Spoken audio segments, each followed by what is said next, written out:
السلام علیکم۔ آج ہم آغاز کریں گے سلیبس کے پہلے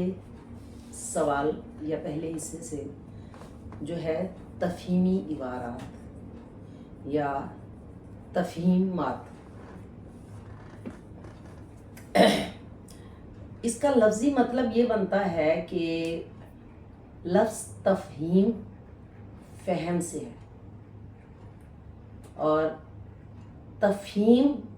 جس ٹرمنالوجی میں یوز ہوتی ہے آپ کے سلیبس میں، اس میں وہ مراد وہ پیراگراف ہے یا وہ مخصوص عبارت ہے جس کو آپ بہت اچھی طرح سمجھ جائیں، اس کے عبارت کے متن کو سمجھ جائیں، عبارت کے نفس مضمون کو سمجھ جائیں، مصنف کے نقطۂ نظر کو سمجھ جائیں، عبارت میں جو اہم نکات دیے گئے ہیں وہ آپ کی سمجھ میں آ جائیں، رموز و اوقاف کی آپ کو پہچان ہو،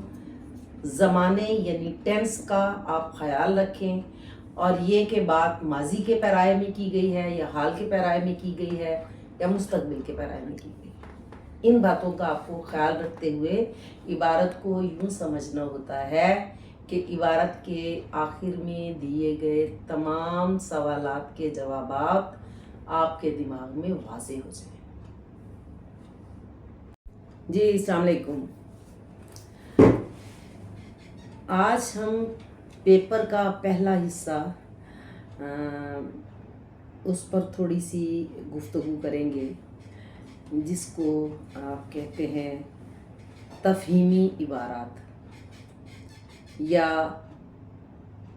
تفہیمات۔ اب اس سوال کے کچھ اصول ہیں جو سمجھنے میں بھی بہت سادہ ہیں، اور ان پر عبور حاصل کرنا یا ان پر کام کرنا بھی بہت آسان ہے۔ تھوڑی سی توجہ کی ضرورت ہے۔ اس کے بعد جب آپ 2-4 تفہیمات کر لیں گے تو پھر یہ آپ کے لیے بڑا مزیدار ہو جائے گا، اور آپ پھر بڑے انٹرسٹ کے ساتھ اس کو سولو کر پائیں گے۔ اب مثال کے طور پر آپ کو اس میں کچھ باتوں کا خیال رکھنا ہوتا ہے، کچھ اصولوں کا، جو میں آپ کو بتا دیتی ہوں کہ اس کے کچھ اہداف ہیں جو آپ نے سیٹ کرنے ہیں کہ آپ کو تفہیم پر عبور حاصل کرنے کے لیے کیا کیا کرنا پڑے گا۔ اس میں نمبر 1 ہے تفہیمی عبارت کا بغور مطالعہ کرنا، یعنی جو پیراگراف آپ کو دیا گیا ہے آپ اس کو دلچسپی کے ساتھ پڑھیں گے، یہ سمجھ کر پڑھیں گے، یہ سوچ کر پڑھیں گے کہ اس میں بات کیا کی گئی ہے، اس میں کہا کیا گیا ہے۔ پھر ہے سوالات کے مطابق درست معلومات کا انتخاب کرنا۔ نیچے عبارت کے آخر میں جو سوالات چند ایک دیے جائیں گے، ان کے جوابات آپ کو اسی عبارت کے اندر لکھے ہوئے مل جائیں گے، لیکن صرف اس صورت میں ملیں گے جب آپ نے اس کو دلچسپی سے پڑھا ہوگا اور اس کو سمجھا ہوگا۔ عموماً یہ ہوتا ہے کہ 2-4 تفہیمات کرنے کے بعد ہمیں نیچے اگر ہم سوالات پہلے پڑھ لیں اور پھر عبارت پڑھیں تو ہمیں جوابات خود بخود ملتے چلے جاتے ہیں، لیکن تھوڑی سی پریکٹس کی ضرورت پڑتی ہے اس میں، جو کہ امید ہے کہ آپ کریں گے اور آپ کو کرنی چاہیے۔ تو سوالات کے مطابق درست معلومات کا انتخاب آپ نے کرنا ہے۔ پھر ہے عبارت میں بیان کردہ خیال، عبارت میں بیان کردہ خیال، رائے، رویے اور ان کے مابین ربط کو سمجھتا ہوں، یعنی جن خیالات کا اظہار کیا گیا ہے، جس ٹاپک پر گفتگو کی جا رہی ہے پیراگراف میں، اس کے درمیان میں ایک ربط ہے۔ پہلے پیراگراف سے لے کر تیسرے یا چوتھے پیراگراف تک، جو کہ عموماً 3 یا 4 ہی پیراگرافز ہوتے ہیں، ان کے درمیان ایک کنٹینیوٹی چلتی ہے جس کو طالب علم بغور سمجھتا ہے اور اس کو قائم رکھتا ہے، کیونکہ جوابات میں پھر یہ جو ربط ہے یہ بہت کام آتا ہے۔ اور پھر اس کے بعد ہے کہ زبان دانی کا بھی آپ نے خیال رکھنا ہے، کیونکہ کچھ نمبر زبان دانی ہیں اور کچھ ہیں تفہیم کے۔ زبان دانی میں آپ جن قواعد کا خیال رکھیں گے وہ ہے کہ رموز و اوقاف کی آپ کو درست پہچان ہو، اور درست املا اور ذخیرہ الفاظ پر عبور حاصل ہو، یعنی جو لفظ اس میں ہو سکتا ہے کچھ مشکل الفاظ آ جائیں، آپ کو ان کے معنی آتے اور آپ کے پاس اپنی بھی کچھ ووکیبلری ہو، ان دونوں چیزوں کے کمبینیشن سے آپ سوالات کے جوابات لکھ سکیں گے۔ عبارت کے موضوع کے مطابق رائے، خیالات اور اہم نکات کو واضح طور پر بیان کرنا، مربوط اور مناسب الفاظ کی مدد سے خیالات کو پیراگراف کی صورت میں سلسلہ وار ترتیب سے بیان کرنا، جملے کی ساخت میں قواعد کے مروجہ اصولوں کو مد نظر رکھتے ہوئے تبدیل کرنا اور جملے کا مفہوم برقرار رکھنا، درست املا اور رموز و قاف پر عبور حاصل کرنا۔ یعنی وہی بات جو میں نے شروع میں کہی ہے کہ ربط اور ضبط کا خیال رکھنا، زمانے کا خیال رکھنا، پیراگراف کی ترتیب کا خیال رکھنا، نفس مضمون کو دماغ میں رکھنا کہ اس میں آخر بات کیا کہی جا رہی ہے، شروع کہاں سے ہوئی تھی، درمیان میں مصنف کیا بتاتا ہے اور اختتام کہاں پر کرتا ہے۔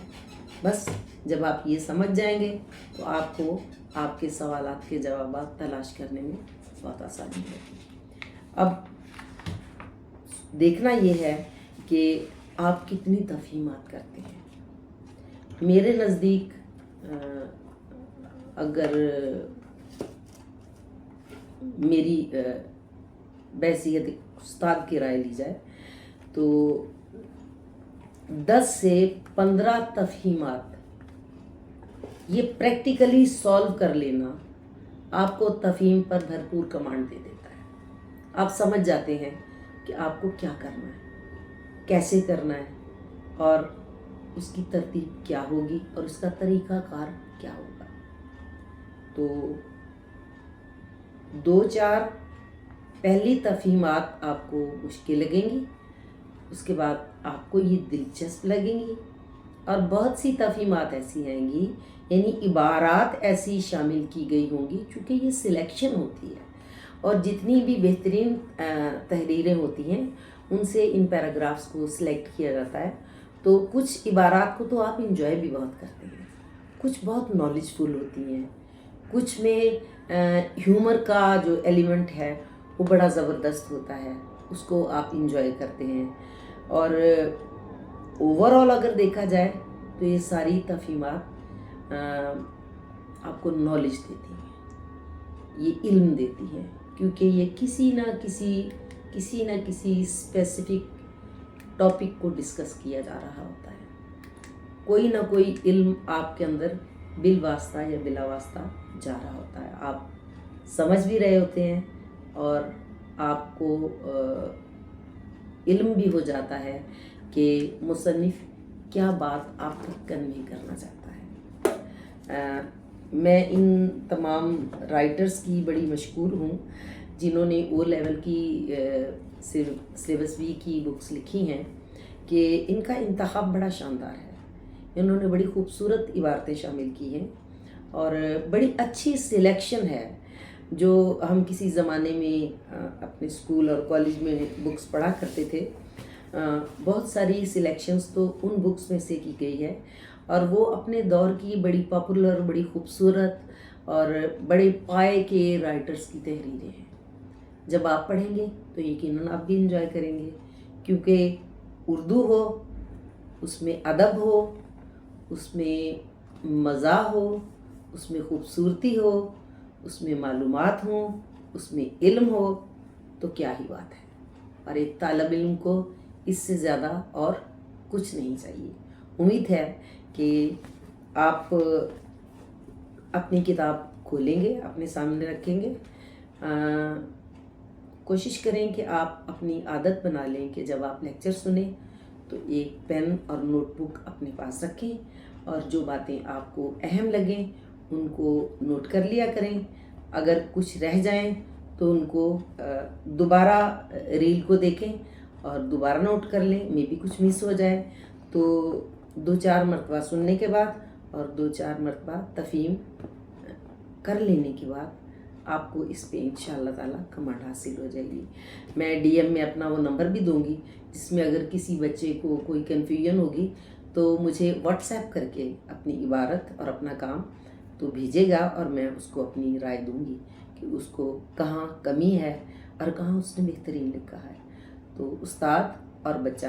دونوں کی رائے مل جائے اور محنت مل جائے تو وہ رنگ لاتی ہے. اللہ آپ کا حامی نصیب.